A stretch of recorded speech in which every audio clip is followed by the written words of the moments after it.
Hello, hello, and welcome to WarCrafters, a gaming discussion and stream and YouTube channel over here at ohmtown.com. It's powered by ohmtown.com. Today is June 1st. We're in a time machine, so I'm a little disheveled. It's June 1st, 2024. It's Season 1, Episode 11. I am Mayor Watt, and above me is the visualizer for the sentient AI from the future. Welcome, hometown citizens. Thanks for joining us for WarCrafters. And today we're going to be talking about Modern Wizardry, indie parkour game, gaming gravity, video game showcases, Ubisoft Event, open world games, tower defense games, marvelous eggs in a basket. It makes sense once we get there. Golden Age puzzle games, and 3 hidden gems. Again, this is a time machine episode. I had mayoral duties that I had to attend to late last night, so I couldn't do the show, and so we are in the time machine making up for lost time. Later today, starting at 5, is going to be ohmTown Daily News Show, the Continuity Report, Technology Today, and 4-Wheel Tech. That's 4 of the 7 shows that we actually do. On the weekends, we do 7 shows. ohmTown Daily News Show is a daily show. It's like it's in the name even, right? And so be sure to follow us here on Twitch. Go over to YouTube, like and subscribe. Be sure to like things over there. Follow us over there. You can download the podcast, leave a 5-star review, and I will quote whatever it is you leave in the review, as long as it isn't overly offensive. Yeah. Partially offensive might be okay. I have no problem with partially. I'm a full service offender. Wait.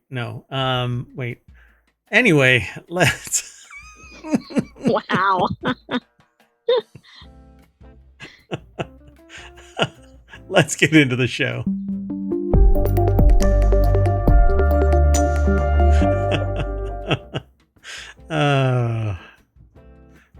AI, you're supposed to already know this stuff and stop me from... I had no idea you were going to say that. Butterfly effect. That's funny. All right. So the very first article is over in the WarCrafters channel. The modern remake of seminal RPG Wizardry is finished and out now. Digital Eclipse updated a port and remake of the classic 1981 dungeon crawler Wizardry as released on Steam, letting you experience a piece of real RPG history. These are the type of RPGs that I really like. And not because of nostalgia, but I love dungeon crawls in general. And I don't know, I feel like we've lost that. Nowadays, there's always some bigger thing going on. Like I'm playing... what is it that I'm playing? I totally forgot. I'm playing a game right now. Hold on a second. We're gonna do it. We're gonna show it. Where is it? Soul Mask.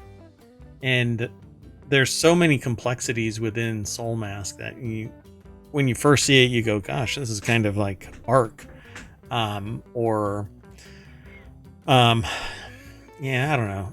And then you find out that you can grab people and they can be forced basically to be your slaves, to go off and do tasks and come back. You're part of a clan, of a group, of a community that you form, but really it's not all of them are willing participants. You kind of enthrall them, and but there's this really complex system behind it. Whereas what I'm really interested in is basically a dungeon crawl where I can keep on growing my fortune and fame and that kind of a thing.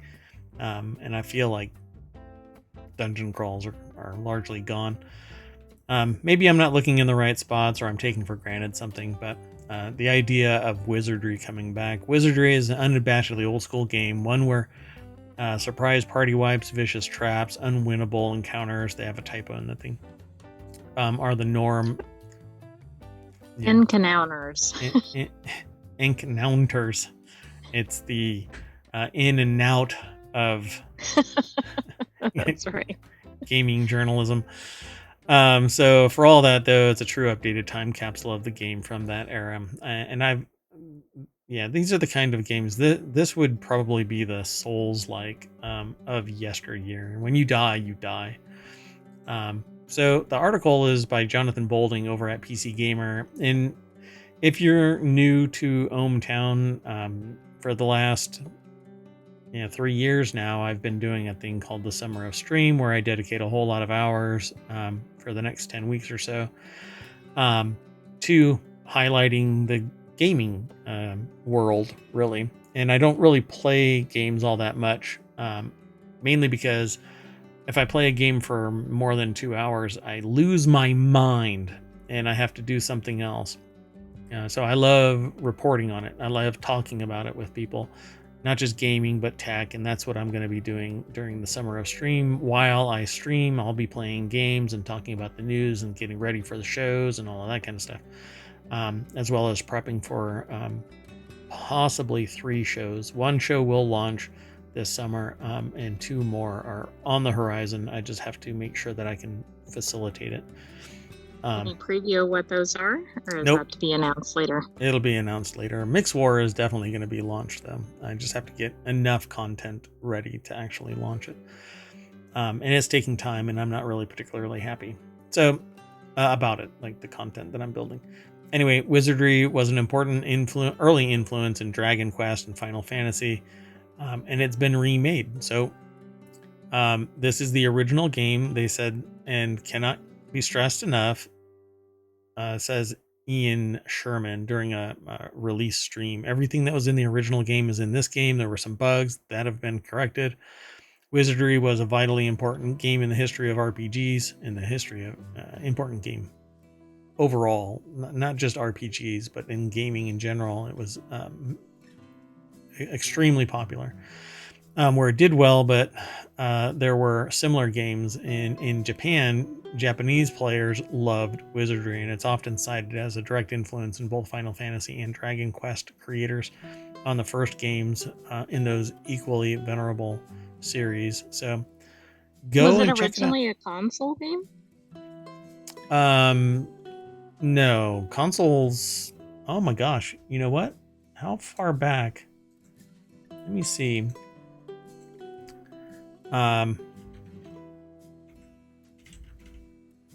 Hold on, let me make sure, because I'm old. So yeah, I played Wizardry on the Commodore 64. So no, I don't think consoles in the conventional sense existed. No, it doesn't look like it. It says it was originally made for the Apple II and then moved over to other platforms. I was just trying to figure out at that time what it would have been played on. Hold on, PlayStation. Dun dun dun. Yeah, 95 is when PlayStation entered the US.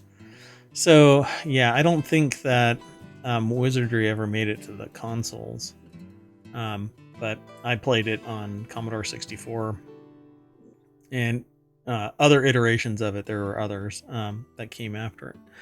So Wizardry Proving Grounds of the Mad Overlord is on Steam for $35. It is a remaking of it, but they also said here at the end of this article, developer Digital Eclipse has been on something of a roll this past year, having created the critically acclaimed The Making of Karateka or Karateka. I loved Karateka growing up. I don't know how to really expound upon that. I would love to actually play it.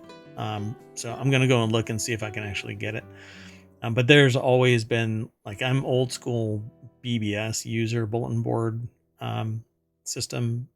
I used to have a BBS. I used to play games within this little, a little subsection of BBSs, and they were largely text-based or really low graphic, ASCII art kind of stuff. And Karateka was a blast. Wizardry on Commodore 64 was a blast.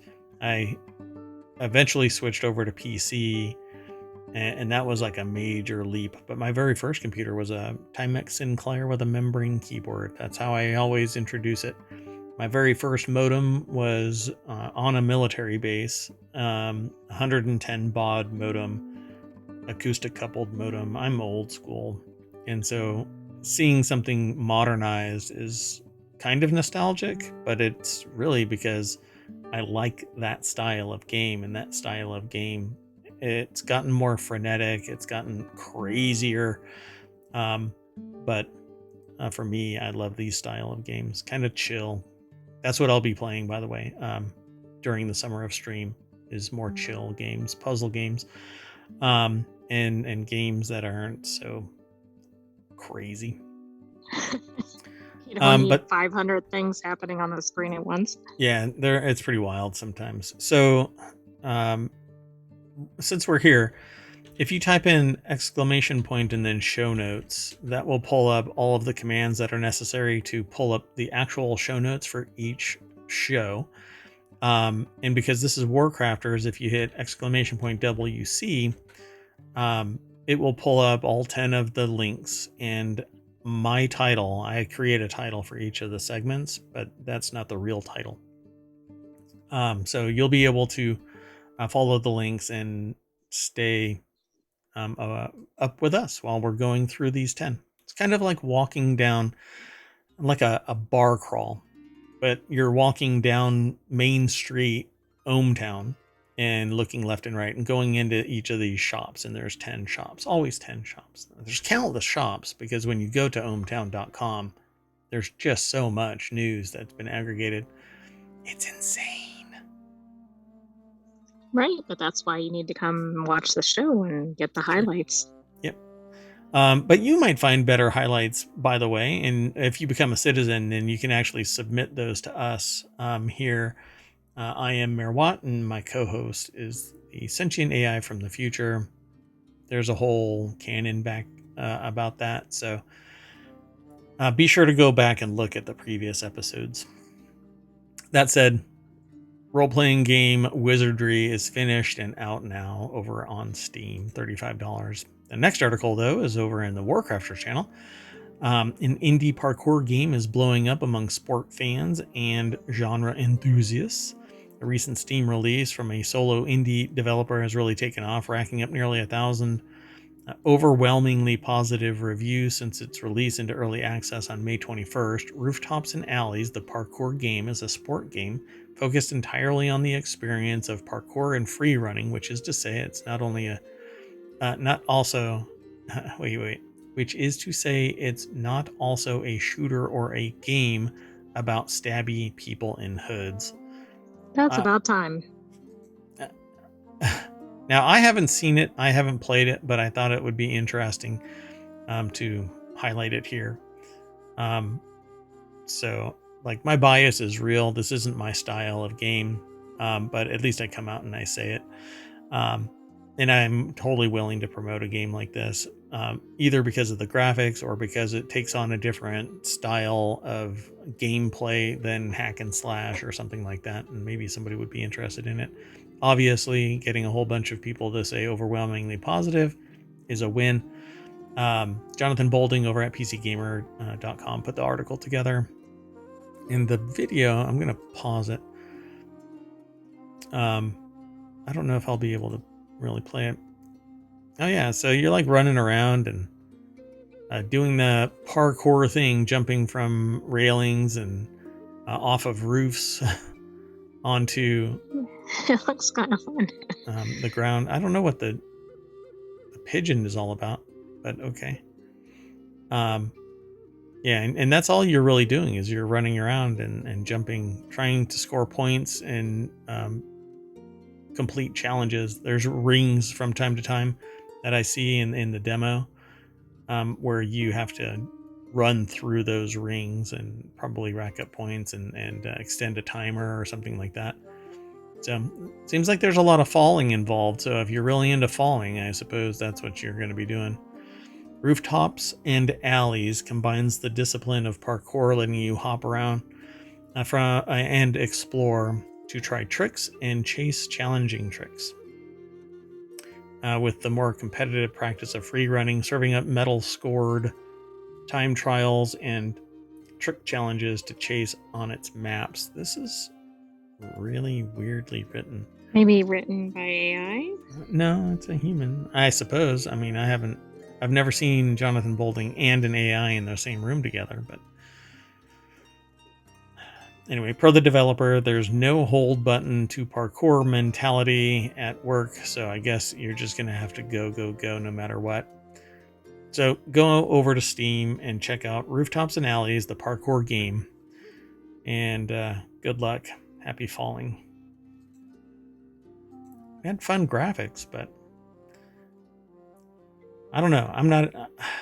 I don't like games where I like die and then I have to run back from wherever I am and pick up my corpse and do it again and then do it again and then do it again. But you didn't read one of the key features at the end of the article. What was That's that? not going to happen.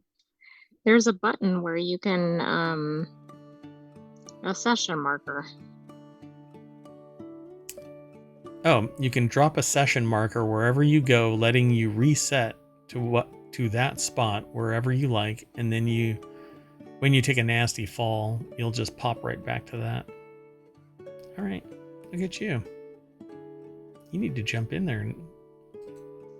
I couldn't. You moved to the next article. I saw it right at the end. Come on. This is a time machine episode where we don't have time. Time waits for no bot, no AI, no synthetic human. Wait, never mind. Anyway, the next article is in the WarCrafters channel, The Secrets to Gaming Gravity, how developers simulate falling and jumping for fun. Okay, was this intentionally placed next to the previous article? No, it just happens to be that way.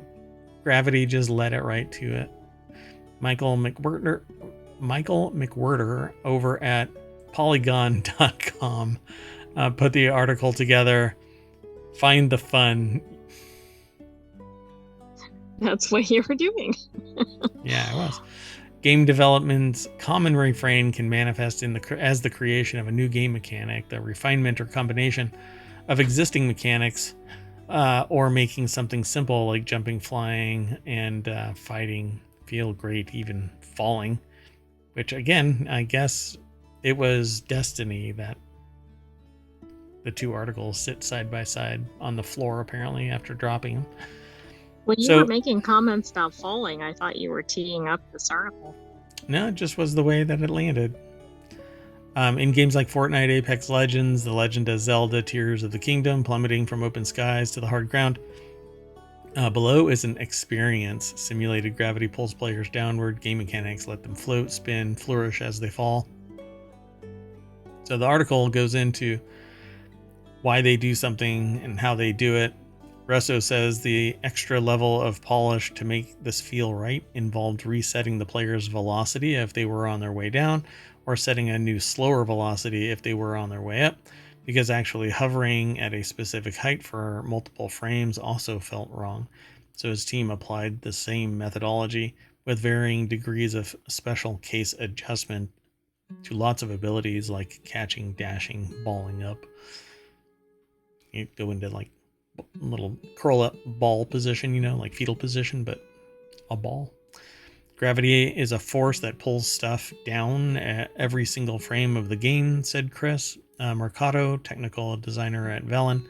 The fun comes from deciding where down is. We can mess around with both magnitude and direction as much as we want, and some games work with a constant universal down. Unlike Minecraft, which you can cut a tree in half and half of it stays up in the air. Exactly. I was surprised to see that it was still like that. I saw a video of somebody playing Minecraft. Yeah. This is a Apex Legends image from Respawn Entertainment and EA. And the resolution of that picture is pretty amazing.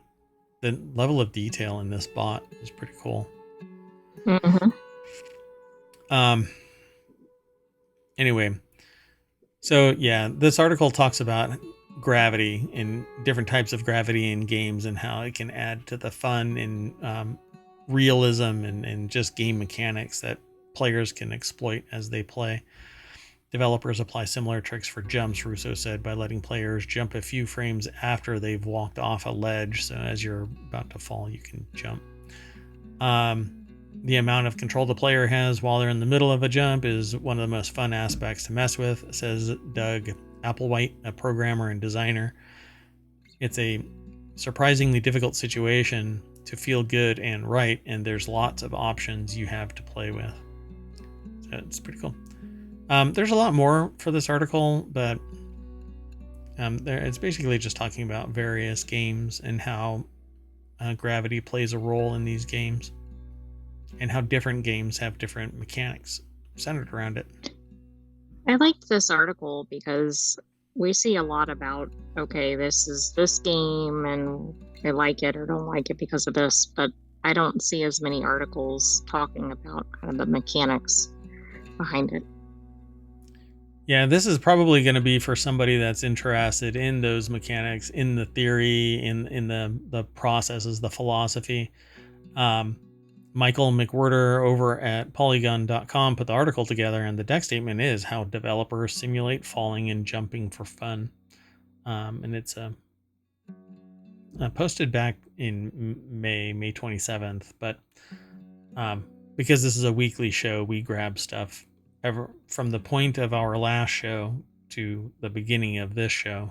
We take anything that we find of interest. So, and I'm actually I'm doing research right now on a game. And so when I saw this, I wanted to see if they would be able to tell me anything about this type of process. My game won't really be impacted by gravity, but learning about it might stir some type of process in me creatively to where I can apply it to the game. And I wanted to know that philosophical function of gravity in a game. You can add weight to just playing pieces. So when you drop them on the board, they have a mechanical weight. They don't just sit there, right? They actually impact the table or something. It would be fun to do that kind of mechanic. Anyway, let's keep going. The next article is over in WarCrafters as well. Every video game showcase happening during not E3 and Summer Game Fest 2024. This is over at Kotaku, but what's dead may never die. E3 may finally be gone for good, but its spirit lives on in the Summer Game Fest. Hosted by the Game Awards creator Jeff Keighley, the events kick off in June and promises teases? Okay. Maybe teasers, but yeah, maybe teasers, trailers, and world premieres for the biggest games of tomorrow and beyond. So here is what Kotaku has gathered up as every gaming conference that's going to be underway, and these things start tomorrow. Some were actually yesterday, and I missed one. I can't remember what it was called. Anyway. The article is by Ethan Gash or Gatch or Gak. I'm not sure. It might be Gok. I'm not sure how they pronounce their last name, but if you know how they pronounce their last name, send an email, the phonetic pronunciation, and I'll never make that mistake in the future unless I'm. And you won't make a gaffe like the graduation ceremony. Yes, I will, but I'll do that intentionally. Geikukashi. Oh, okay. Really? All right. Anyway, June will be full of new trailers and big reveals for Xbox, Ubisoft, and more. And this is actually a longer, I think that this is, it's a lot longer. They don't have it enumerated in a quick list. It just goes on and on. And so they say Thursday, June 6th is Guerrilla Collective's game showcase. And the thing about this is what ended up happening with E3 collapsing, there is no aggregate location. And so everybody is streaming on their own days. And it's running all the way through June and July. So basically every day there's multiple showcases all throughout the day. But I'm going to be actually streaming them and talking about these like I did last year. and we'll just play it by ear. Right around 5 o'clock, I'll probably end up dropping off and then doing the ohmTown Daily News show at 8, Monday through Friday, and then at 5 on Saturday and Sunday. The whole thing recycles with new content. It doesn't recycle anything. Anyway, Guerrilla Collective, and then Friday, June 7th, is the Summer Game Fest, which personally, that's the one that I'm really looking forward to. Accessibility Summer Showcase begins at 11 on the 7th, and then Summer Game Fest at 5 p.m. Eastern is what it says. So depending on how long that goes, I'll be doing that right up until we do the ohmTown Daily News show. Day of the Devs, Devolver Direct, and then Saturday, June 8th, and it goes on. Future Game Show is another one that I'm going to absolutely love doing. Future of Play Direct, Wholesome Direct, Latin American Game Showcase, Women-Led Game Summer Games Fest, and then we get into Sunday with Xbox and Black Ops Direct, which is focused on Call of Duty. And it goes on and on and on. So, and there's going to be more as more information is gathered, not just for this month, but for next month. And so stay tuned. We'll end up talking about it. I don't know how much it's going to be a busy summer. Yeah, I don't know how much the AI from the future is going to be available, but we'll see. The AI is not much of a gamer per se. You're not supposed to say that during WarCrafters. Oh, that's okay. That's okay. I'm the gamer. So the next article is over on the WarCrafters channel. Ubisoft confirms games, start time, and more for special June 10th event. Ubisoft has just confirmed the start time for June 10th, June 10th. All right. Special, I'll let it go. Special Ubisoft or Ubisoft, however you want to pronounce it. Ubisoft Forward live stream event, along with a look at the upcoming games that'll be featured. Early June is already looking to be an exciting time for gamers thanks to Summer Game Fest 2024 and a host of other live stream showcases offering a glimpse into what's going to be coming from all of the other developers, but Ubisoft is one of them. You can actually download a Ubisoft Connect client along with other clients, and you can get free games from time to time. Sony is holding a PlayStation State of Play later today, which is actually May 30th is when this was going on. And the collective meh from that State of Play presentation was heard around the world. There are people that are doing, there are physicists that are listening to cosmic waves that were impacted by the collective meh of the universe. Anyway. Wow, I mean, that pretty much sums it up. Yeah, my understanding is that they're so meh about Sony that Sony is unlocked using the Sony PlayStation VR headset on PC.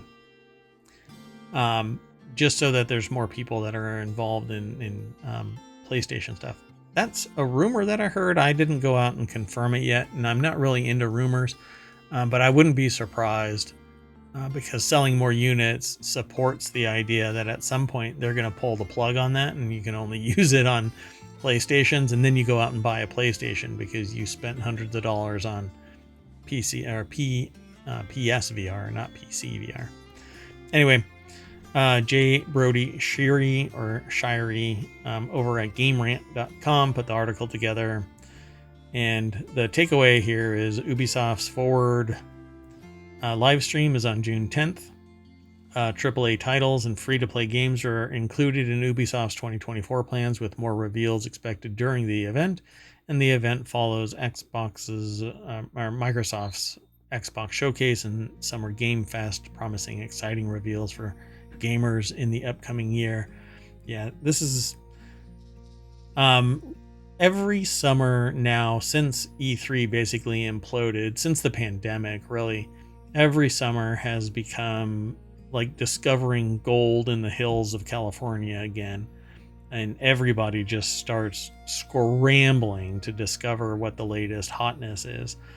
And I'm all for it. You know, I love new games. Even if I play only 2 hours of a 100-hour long game, I love the idea of getting a new game and noodling around with it and talking with friends and family and complete strangers on Twitch and YouTube. So I hope we can talk about it all through summer. A brief trailer for the event was recently posted on the official Ubisoft YouTube channel, featuring images from the previously mentioned Star Wars Outlaws, X-Defiant, and Assassin's Creed Shadows. The trailer promises that more games will be showcased at Ubisoft Forward, though no details have been given. So I don't think there's been any updates regarding that. But you're not going to be able to make it to any of that. No, I won't, but you'll have to report on it here. Yep, I'll be streaming. So the next article, the next article is over in the WarCrafters channel as well, over on ohmtown.com. Go over there, check it out. Can't go wrong. The 5 best open world games set in an alternate history city. I'm just going to jump through this real quick. It's over at Game Rant. Bilal Ahmad Kakati. Sorry, I pronounced the last name incorrectly. Kakati. And Jason Woner are the authors of the article. And let me see what's going on with this thing. It's actually a video, and I didn't go through it, so I have no problem promoting this kind of stuff, but I encourage you to go over to it. It says, games love to take the liberty of creating alternate versions of real-world cities, giving the developers more freedom to in creating a unique and fun environment to interact. These are their picks for the 5 best games that do so, from studios such as Rockstar and GSC Game World. So I can imagine that in here. I'm going to mute it and see if I can jump through this real quick.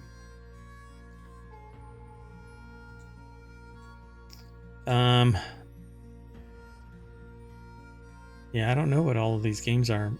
This looks like... It doesn't seem to list the names. This looks like Grand Theft Auto.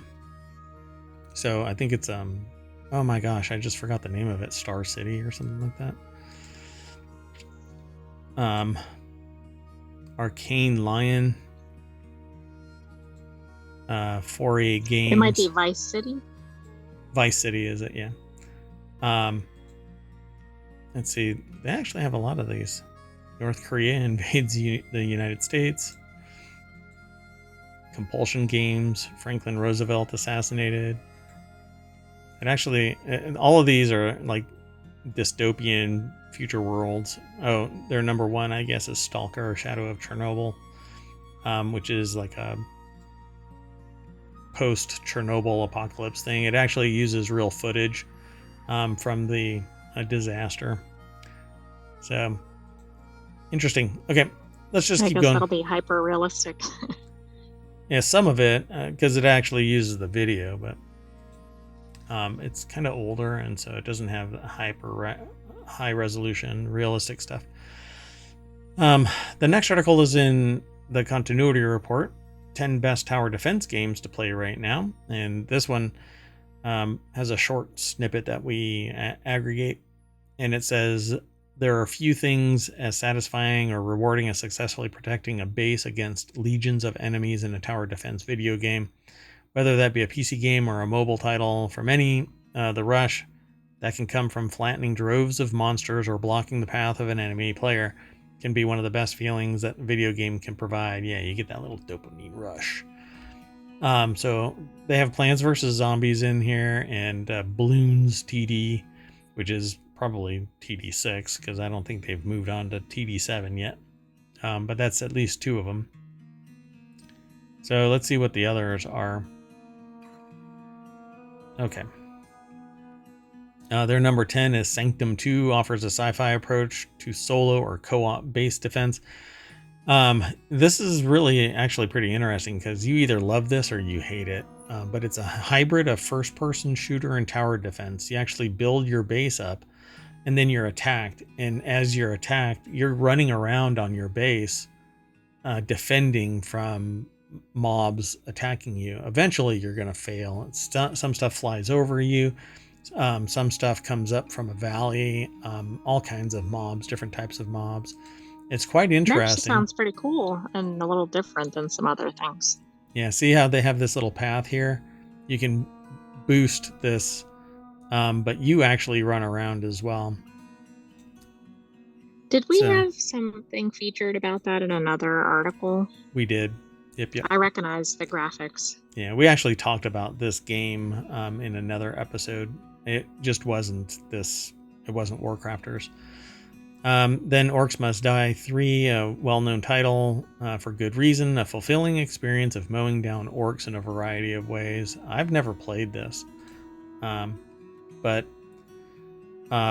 you're actually inside what might be various types of pyramids, and there's paths, and other rooms open up within the building. Pardon me. Within the building. I got the hiccups all of a sudden. And you have to put traps and then defend against this slowly and sometimes quickly moving army of orcs that come to kill you. But you place down things like these little lava pits or the springboards. There's cannons that you place and other things, traps, spike traps and whatnot, barriers to hold them back. Yeah, ballista, crossbows, etc. So it's fun. That looks fun, and plus I like how they titled it. Orcs Must Die. It's kind of like, it's straightforward, but it kind of catches your attention. Yeah, it's in the name. Dungeon Defenders Colorful Chaos is great for multiplayer. It's actually just called Dungeon Defenders. A silly but strategic ARPG, tower defense. And yeah, you basically build up your... it's similar to Orcs Must Die, but with a different type of flavor to it, different style. But almost, I mean, the play style is almost identical. You build it, you place stuff down. It's co-op, but it says although Defenders can be played single player, most of the fun is found in multiplayer experiences. And you really do want multiplayer, and everybody is talking and being loud and having fun. So let's keep going though. Defense Grid 2 brings tower defense to space colonies. Waves of aliens must be defeated. You kind of get the impression, right, that tower defense stuff is almost identical. You build up your towers, they kill whatever is coming onto the field, and you have to stop them from getting through. Right, I guess the differences are like, what are you defending against? What are you doing to defend, etc. Yep, that's pretty much it. The next one is Barbarian, offers a humorous, quirky take on tower defense. Brad, the Barbarian turned Bard, is the town's only hope. And so there you have it. You have to build up your party and place weapons and other barriers to stop people from, or mobs from, attacking you. And you have to, they say, play to save your town. Seems pretty straightforward, right? But it does. That one looks simpler, perhaps, than some of the others. Maybe it's not. It's just the graphic style. Yeah, and it is. It's more cartoony. It's kind of like tower defense meets Plants vs. Zombies. But they're orcs, and it's that kind of cartoony style of art. And then they say OTTTD is literally an over-the-top tower defense. And that's what that is, over-the-top tower defense. Enemies include everything from flying zombie sharks to gun clams. And these are like new things to fear. Yeah, exactly. It looks like the ground is just littered with bodies and blood and all kinds of stuff. This I don't know if this stream is actually going to get allowed on YouTube. Oh, wow. Just kidding. It's not that bad. It's all cartoony. Then they say Riftbreaker. So the Riftbreaker covers several genres, but offers tower defense fans a good option. It's more like, I don't know, bullet hell. Basically, you have to build a base up and put barriers in place, and then you have wave after wave of mob coming and attacking you, but they're not really following a path like a conventional tower defense. They come from whatever angle, and it's massive swarms of bugs or alien critters that come and just crash against the walls of your base. And you have weapons inside, and you can go outside and attack them. But it's not really tower defense, at least not in my concept, because Bloons TD6 offers Monkey Mayhem, cheerful graphics, and characters lead this tower defense. This is tower defense because you literally This is like textbook tower defense, right? Yeah, exactly. You have to stop these balloons from getting through to the end of the maze, and you put your base defenses around this path and try and stop them from making their way through. I would say that it's endless fun, but it isn't. There will always be an end because the enemy ramps up, eventually overwhelming you. But it's fun, and fun for kids of all ages, so to speak. Then Plants vs. Zombies, which is the classic tower defense, but it's not so much because really you're on like a flat plane, aren't you? Yeah. And so you just have to plop down stuff to keep the zombies from getting through, but it's really just lanes, a certain number of lanes that you have to build up. It's more like plateau defense or something. That's a very good one. That's actually pretty funny. The yard, with a yard ready to be protected by 49 different varieties of zombie zapping plants and 50 adventure mode campaign levels, the rise in difficulty, and there are a lot of challenges presented. But once you get into the groove of things, I think that you can figure it all out, and it's pretty straightforward. Replayability of Plants vs. Zombies, at least to me, was almost nothing, but it was fun while it lasted. There's actually a first-person shooter version of Plants vs. Zombies, but I don't think anybody really knows. Marketing for that had to have been zero. And then there's Kingdom Rush, a classic tower defense done right. Simple in nature, but complicated in strategy. It is just like Bloons, but with a different feel about it. And you just set up your tower bases or tower defenses and stop the enemy from getting through. Pretty straightforward. Seems like a lot of fun. Kingdom Rush tells the classic tale of defending a kingdom against hordes of orcs, evil wizards, and more. The game is the epitome of tower defense, I would say Bloons is, with several turrets and towers available to be strategically placed in the hopes of taking out mobs, while an array of troops are there to be commanded to push back evil forces. Yeah. Bloons TD6 does not have troops commanded to push back evil forces in the same sense. Like, this allows you to put them out on the field, whereas Bloons, they're around the perimeter of the path, and the path is only designed for the enemy to walk down. So pretty cool. Okay, let's keep going though. We've got 3 more articles to get through. Did you find any of these that you thought was pretty exciting? I thought the one that sounded pretty cool was, I think it was Sanctum too. Oh, really? That was the hybrid one, right? Yeah. It was up higher. Oh, was it at the very top? Yeah, there right you go. there. Yeah. It just sounded like it was kind of a neat combination of things. And then the one where the items are, like you're almost like rebuilding. I forgot which one that was. It was further down. Like Dungeon Defenders, you place stuff to keep the enemy from getting through. Defense Grid 2 is kind of the like a standard tower defense. Barbarian is more comic-y, cartoony.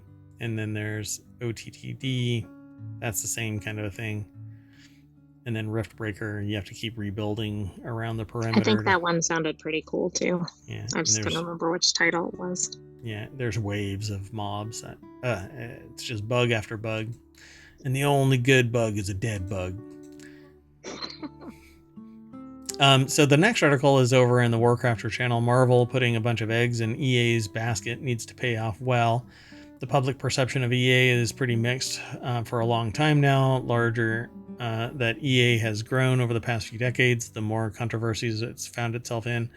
From the infamous EA Spouse blog that shed light on the company's rampant crunch culture to it being branded as the worst company in America in both 2012 and 13 by Consumerist. So games like FIFA and Star Wars Battlefront 2, EA has seen more than its fair share of controversies, but I don't know. I think people are, and I've heard more than one person talking about this online, we're burnt out with superheroes. Yeah, so isn't this a weird time, and how is this going to be like a turnaround for EA? Yeah, I just don't know how, because there hasn't been anything new in terms of like video games involving superheroes. You're flying around and spinning a web. Everybody really loves Spider-Man, but there's nothing. Understandably, I mean, when do you get to spin a web otherwise? Yeah, really. Yeah, I hate when that happens, but in the real world. But I don't know. There's just nothing new coming out.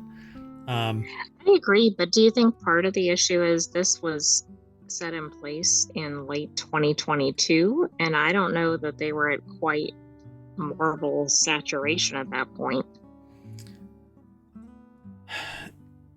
Yeah, well, I mean, they had to have known, they had to have seen that or felt that. They had to have seen the writing on the wall. Announced back in October of 2022, EA confirmed that it had secured a long-term deal to develop at least 3 major action adventure games using the Marvel license.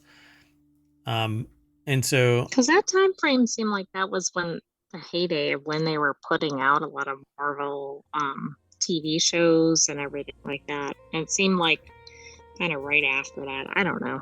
Really? Let's see here. Hold on a second.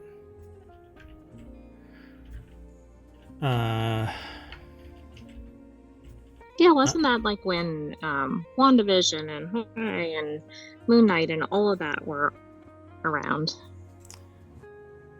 Yeah, maybe. I mean, but are we burnt out now with it, or? I think we are, but I'm just saying that was a year and a half ago when this was set in motion, and I think things have changed since then. Yeah, so Agents of S.H.I.E.L.D. was 2013 to 2020 on the far side.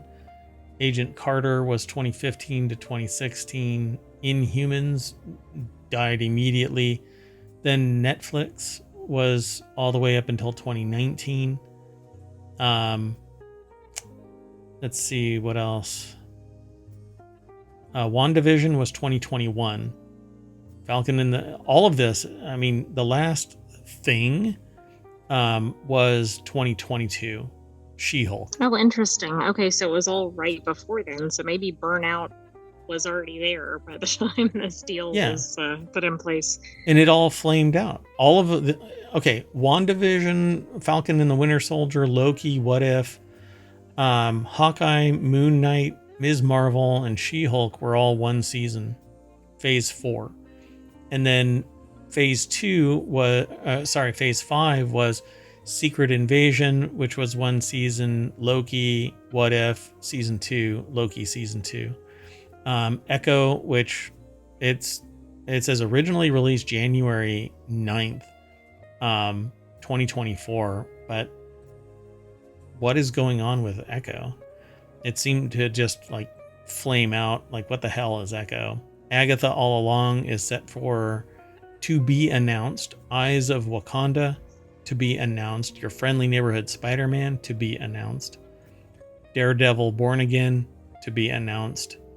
but there was something in March of 2020, planned for March of 2025, and then Ironheart. These are the ones that we talked about previously.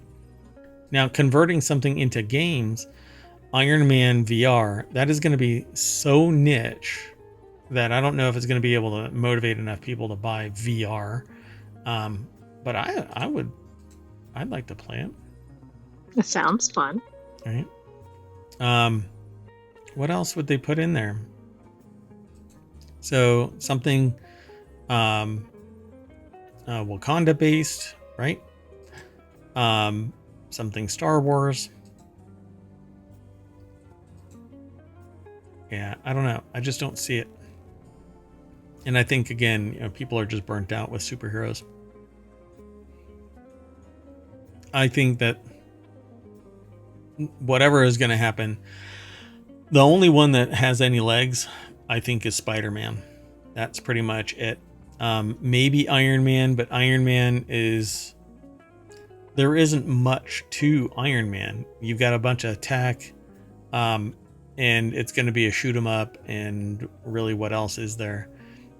Spider-Man, at least there is a character that has character and is developing it, and a lot of people don't know about, where that character can go. Even though there's years of Spider-Man comics, you got to stick to that canon. But maybe you can usher in a new era of people who haven't read the comics or the graphic novels, Mom. But other than Stark doing really amazing things, he's kind of a tool, and a womanizer, and etc. He's a real model citizen. And maybe Black Panther, right? I don't know. I would love to be more along the lines of like in the WandaVision type of world, or Agatha, that type of where you're utilizing magic and the mythos of that world building.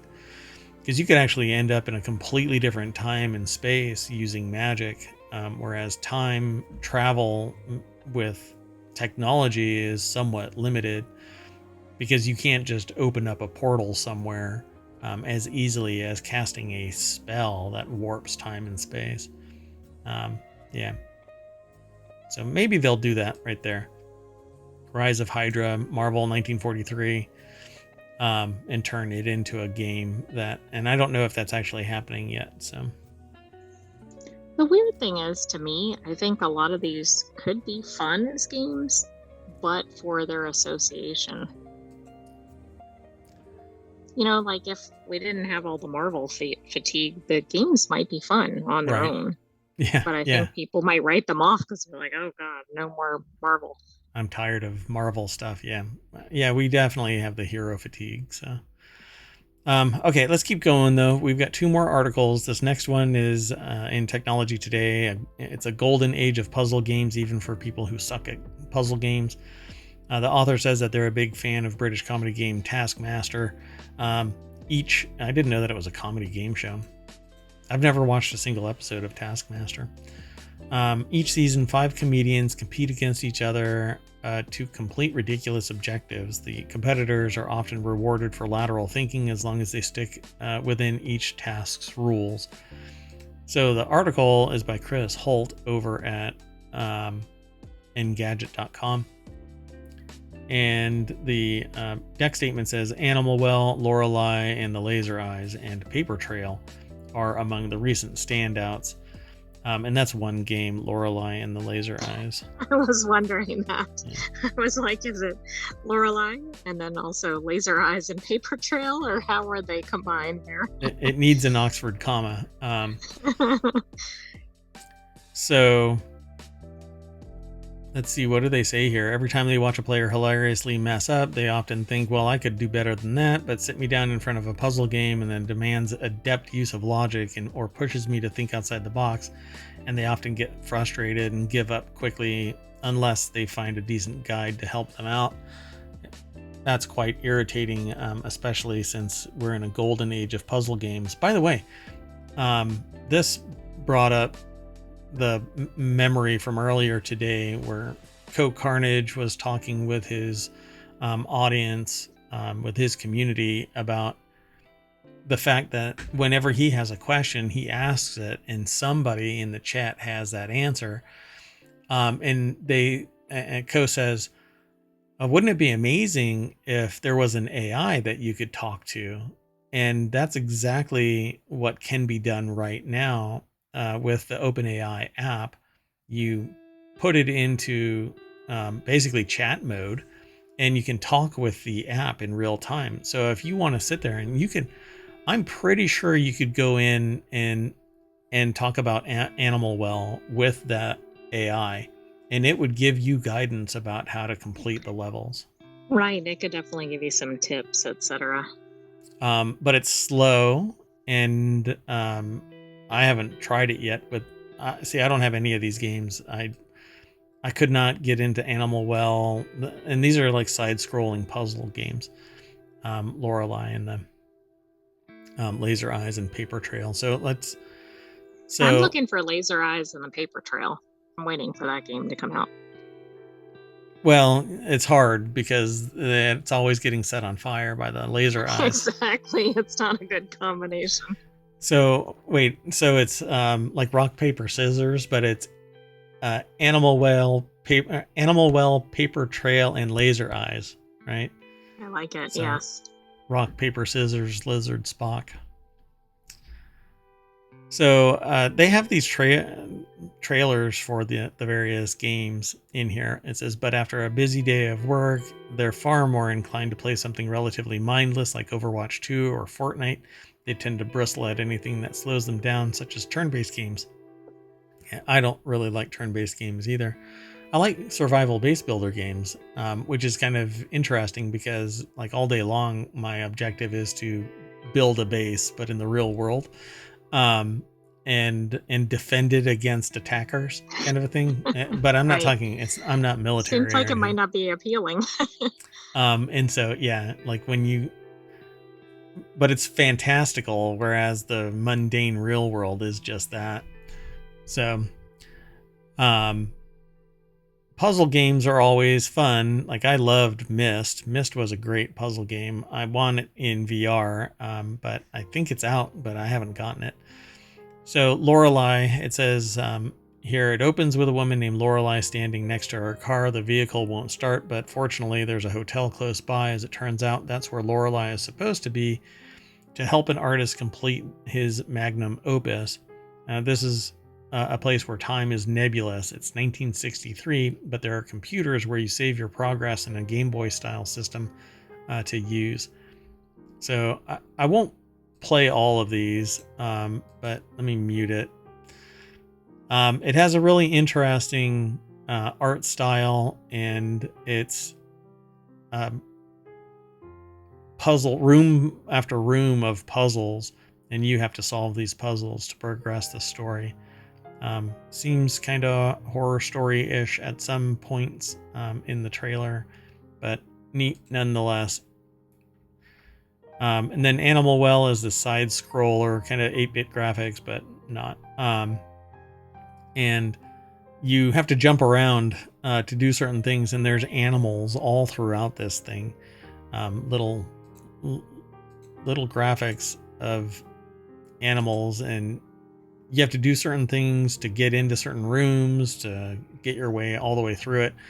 I can't remember how many hours this actually ultimately is in gameplay, but it's not that much. But people loved this game.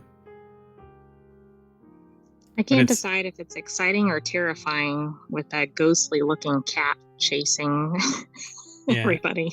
Yeah, and it's like there's a toad and deer and dogs and bunnies and all kinds of stuff, but it's called Animal Well, and it was rave reviews.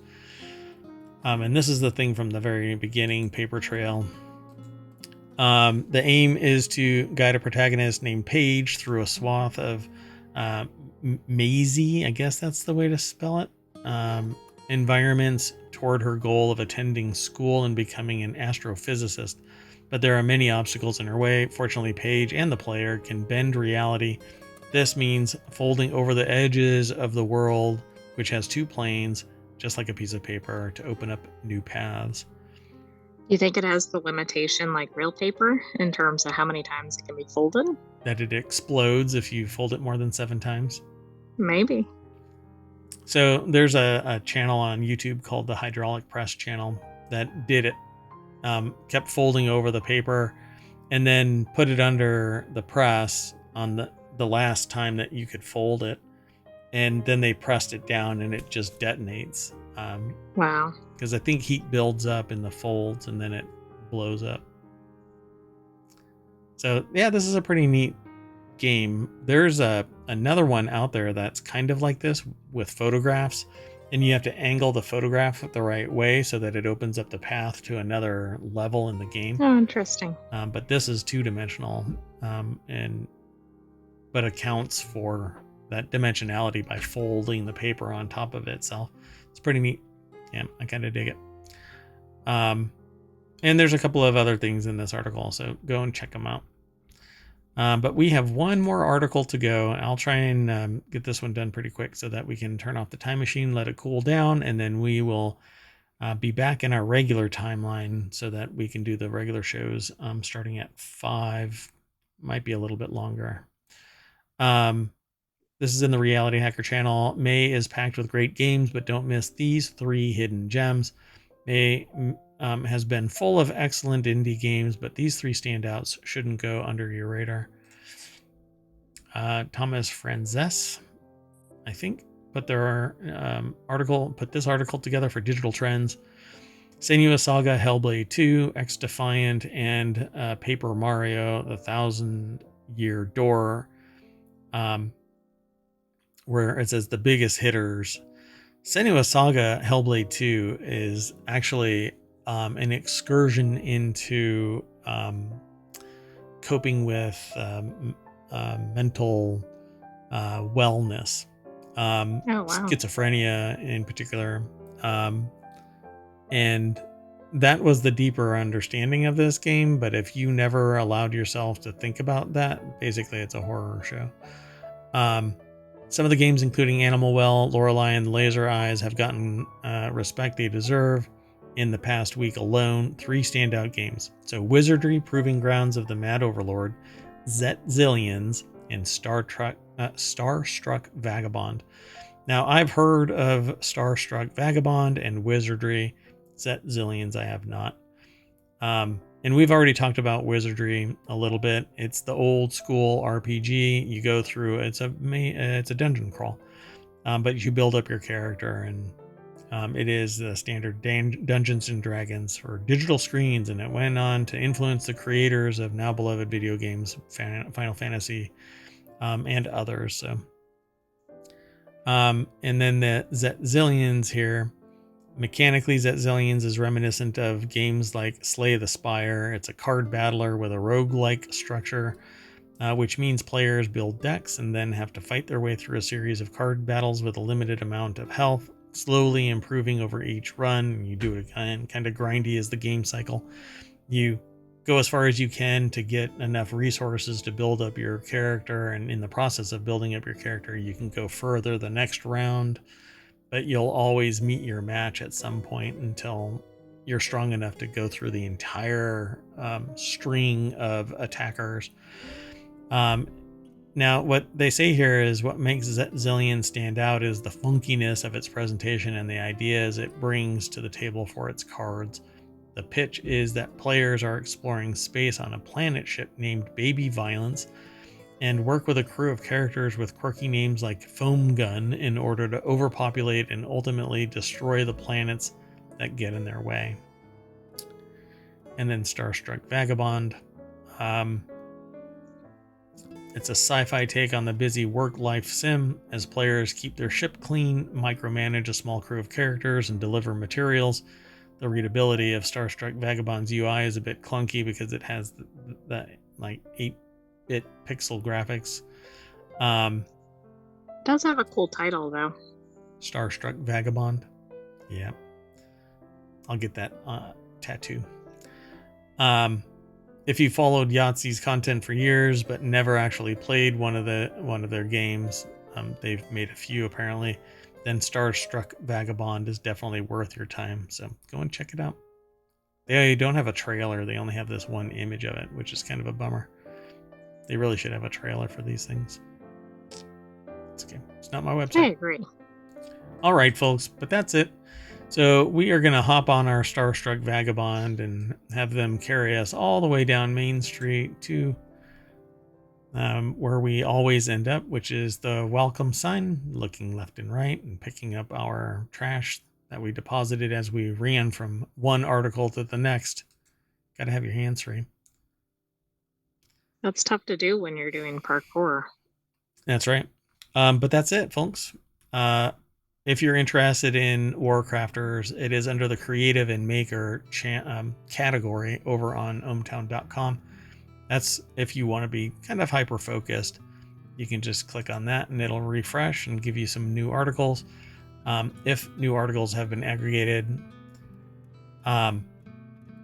click on next and it'll take you to the next page. And then if you are interested in something, you can click on it and it'll take you to an article just like that. Click there and there you go. So when you're on this page, you can actually reply. You can subscribe to follow anybody that comments anything on this. You can favorite it and create a list. You can send it to other people. And there's more coming as time allows Mayor Watt to introduce new features, functions. That said, I am out of here. I am Mayor Watt, and the sentient AI from the future started to flinch that I was going to end the show. It's not how it works. That's because you weren't on the main page of WarCrafters. Oh, let me go back. I mean, that kind of is, but I get it. Well, good night, hometown citizens. Thanks for joining us for WarCrafters. We got to get back in our time machine and get back to the present. See you soon.